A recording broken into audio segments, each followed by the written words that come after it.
वागेश्वर केसरी मैदानाचा गट क्रमांक 23 सुटला आहे. गट क्रमांक 23मध्ये आपल्याला भोला आणि त्याचा पायरा होता लक्ष्मणराव विरुद्ध गाडी होती सुंदर बॉस आणि त्याचा पायरासुद्धा टॉप होता. अशा 2 गाड्यांमध्ये मित्रांनो खूप सुंदर अशी लढत झाली.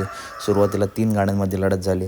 नंतर मित्रांनो भुंडा सोन्या विरुद्ध सुंदर बॉस ही एक मैत्रीपूर्ण टॉप लढत झाली. या लढतीमध्ये बाजी कुणी मारली तर निकाल रेषेवरती बाजी मारली ते कलडणकरांचं लक्ष्मणराव मित्रांनो, जो थोडा बॅकफुटला होता. पुन्हा एकदम मैदान गाजवण्यासाठी सज्ज झाला आहे मित्रांनो कलडणकरांचं लक्ष्मणराव. आणि एक सुंदर आणि मैत्रीपूर्ण लढत झाली. बॉस विरुद्ध लक्ष्मणराव दोन्ही नंदीने काल गाजवला आहे. हार जीत खेळाचा भाग आहे.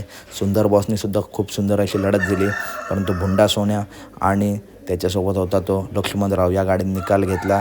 आणि बॉसचे मित्रांनो आज गटाला हार झाली. पुढच्या मैदानासाठी बॉसला खूप खूप शुभेच्छा. अपडेट आवडली असेल तर नक्की व्हिडिओ लाईक करा, चॅनलला सबस्क्राईब करा, कारण बैलगाडी क्षेत्रातील असेच टॉप अपडेट नेहमी आपल्या चॅनलवरती येत असतात. चला तर भेटूया पुढच्या व्हिडिओमध्ये.